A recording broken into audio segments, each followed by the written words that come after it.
come back to a slightly different group of players to the one you left. Obviously, some people have moved on. You've got some new faces coming in. How excited are you about the challenge ahead and the possibility of retaining your crown? Yeah, pretty excited. I think there's some realistic chances we can do that. And you know, I don't think throughout the whole of 2017 we ever went through too many really bad patches. I know we had some spikes of not being great, but you know, we didn't go through too many bad patches. But I've got to say, I don't think we also went through too many purple patches either. I don't think too often we said wow to ourselves, that was very good, and we need to be able to say that more. So there is some improvement in us.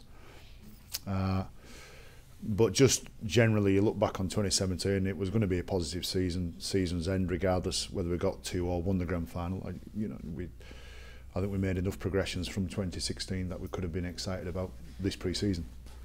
So the fact that it finished like it did, I'm just keen to stress that nobody in the camp's thinking, well, there's a job done.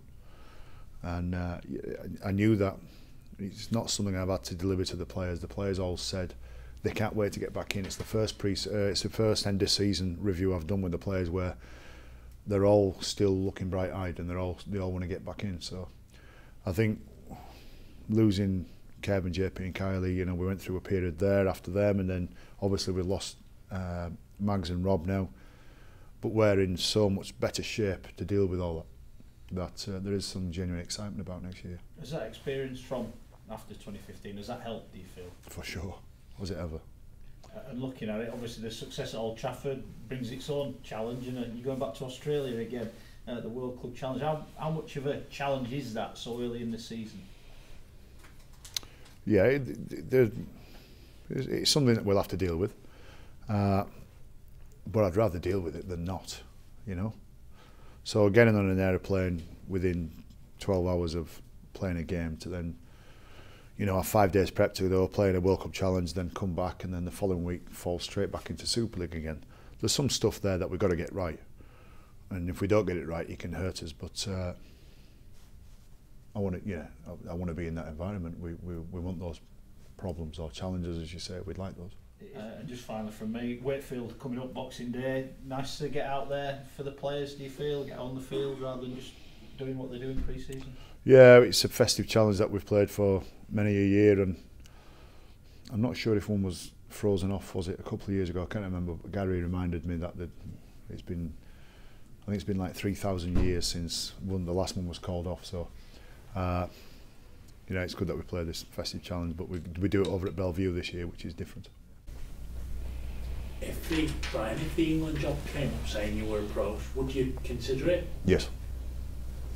Because obviously there's a decision to make for Wayne Bennett in the next month or so. Are you sort of is it all just a waiting game for everyone and just waiting and seeing what he decides before anything happens? Listen, I'm cool. I'm at ease with coaching Leeds. I love coaching Leeds. You know, and at no stage would I go ever chase that job. I don't think it's a job you chase actually. And I wouldn't want the job at any expense either.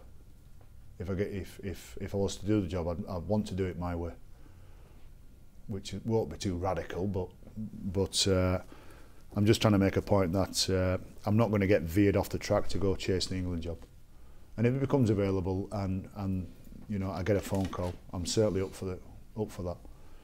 But I think they've got a good bloke in charge at the moment. I thought they had a good bloke in charge before Wayne Bennett as well, by the way.